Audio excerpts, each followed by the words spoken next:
ఇక శాసన మండలి సాక్షిగా అప్పులపై టీడీపీ తప్పుడు ప్రచారం చేసింది. రైట్. ఇక మండలిలో ఆన్ రికార్డ్ చేసిన దీనికి సంబంధించి కూడా మరింత సమాచారం అందించడానికి తాడేపల్లి నుంచి రవీందర్ సిద్ధంగా ఉన్నారు. రవీందర్, చెప్పండి, ఇప్పుడు ఆన్ రికార్డ్ ఇచ్చిన ఈ సమాధానానికి సంబంధించి వైఎస్ఆర్సీపీ నేతల నుంచి ఎలాంటి స్పందన వస్తోంది? వరకు కూటమి పార్టీలు అన్నీ కూడా కలిసి వైఎస్ఆర్ కాంగ్రెస్ పార్టీ ప్రభుత్వంలో భారీగా అప్పులు చేశారు. రాష్ట్రం శ్రీలంక మారిపోయింది. 14 లక్షల కోట్ల మేర అప్పులు చేశారంటూ గతంలో ఏదైతే ప్రచారం చేశారో ఆ ప్రచారం చేసిన నోళ్లే ఈరోజు చాలా స్పష్టంగా చాలా తక్కువ అప్పు మాత్రమే రాష్ట్రానికి ఉంది. అది కూడా ఈ ప్రభుత్వం వచ్చే నాటికి ముందు, అంటే జూన్ 2024 ముందు ఉంది. కేవలం 5,19,000 కోట్లు మాత్రమే అప్పు అని తేల్చారు. అది కూడా వైఎస్ జగన్ ప్రభుత్వంలో కేవలం చేసింది 3 లక్షల కోట్ల అప్పు మాత్రమే తేలినటువంటి పరిస్థితి. సో ఈ నేపథ్యంలో వైఎస్ఆర్ కాంగ్రెస్ పార్టీ ఏ విధంగా స్పందిస్తుంది మనతో మాట్లాడడానికి ఆ పార్టీకి సంబంధించిన అధికార ప్రతినిధి పుత్తా శివశంకర్ ఉన్నారు. శివశంకర్ గారు, ఈరోజు శాసనమండలి సాక్షిగా రాష్ట్ర ప్రభుత్వ అప్పు ఏ పార్టీతో చాలా స్పష్టంగా తెలిపోయింది. గతంలో చేసినటువంటి 14 లక్షల కోట్ల అప్పు అంటూ మీ పార్టీ మీద చేసినటువంటి ఈ ఆరోపణలన్నీ కూడా అవాస్తవాలని తేలింది. ఈ సందర్భంగా మీరు ఏ విధంగా స్పందిస్తారు దీని మీద? అసలు ఈ మా ప్రభుత్వం ఏర్పడినప్పటి నుంచి అవాకులు చవాకులు పేలుస్తూ ఎన్నికల ముందు మరీ నానా హంగామా చేస్తూ ఒకడేమో 14 లక్షల కోట్లు అంటారు, ఒకరేమో 10 లక్షల కోట్లు, ఒకరు 11 లక్షల కోట్లు అని అసెంబ్లీ సాక్షిగా కూడాను అబద్ధాలు ఆడుతూ నానా హంగామా చేసేసి ప్రజల్లో ఏదో జగన్మోహన్ రెడ్డి గారు అంతా ఆర్థిక వ్యవస్థను దెబ్బతీశారనేటువంటి కలరింగ్ ఇచ్చేసి శ్రీలంక అవుతుంది ఇదవుతుందని చెప్పారు కదా.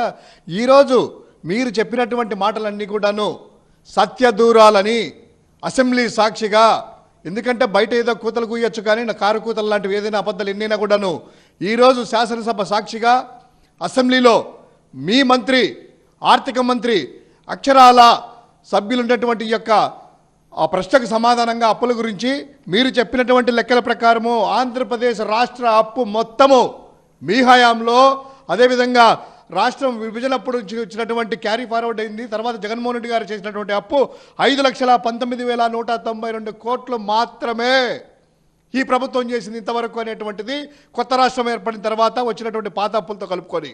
మరి 14 లక్షల కోట్లు ఎక్కడ, 11 లక్షల కోట్లు ఎక్కడ, 10 లక్షల కోట్లు ఎక్కడ, ఎందుకు ఇంతలా మాయ చేస్తున్నారు? ఈ యొక్క సమాధానం ఇచ్చిన తర్వాత పూర్తిగా తీసుకున్నట్లయితే గత చంద్రబాబు నాయుడు గారు 2014-19 ఇచ్చినటువంటి వారి హయాంలో చేసినటువంటి అప్పులు 2,61,683 కోట్ల రూపాయలు.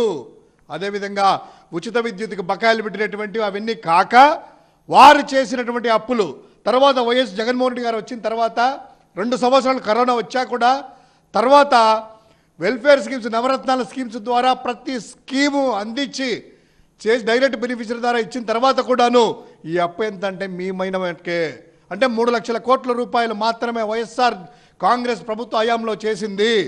ఇప్పుడు ఏ ప్రజలకి ఏం సమాధానం చెప్తారు? ఉప ముఖ్యమంత్రిగా ఆయన కూడాను ఈరోజు సనాతని అయ్యారు కదా, డ్రెస్సులు వేసుకొని తిరుగుతున్నారు కదా.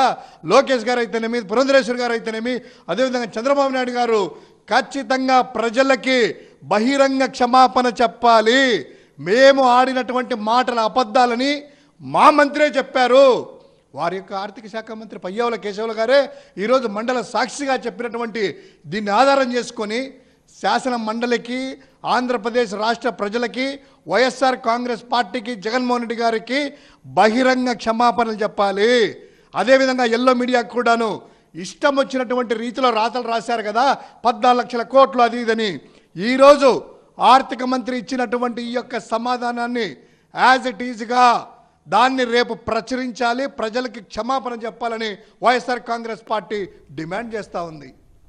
సో ఇది పరిస్థితి బిందు. ఖచ్చితంగా వైఎస్ఆర్ కాంగ్రెస్ పార్టీతో పాటు రాష్ట్ర ప్రజలందరూ కూడా ఈ కూటమి ప్రభుత్వం క్షమాపణ చెప్పి తీరాల్సిందని వైఎస్ఆర్ కాంగ్రెస్ పార్టీ డిమాండ్ చేస్తుంది. ఏదేమైనా రాష్ట్ర అప్పులు మొత్తం చాలా స్పష్టంగా అసెంబ్లీ సాక్షిగానే తేటతెల్లమైన నేపథ్యంలో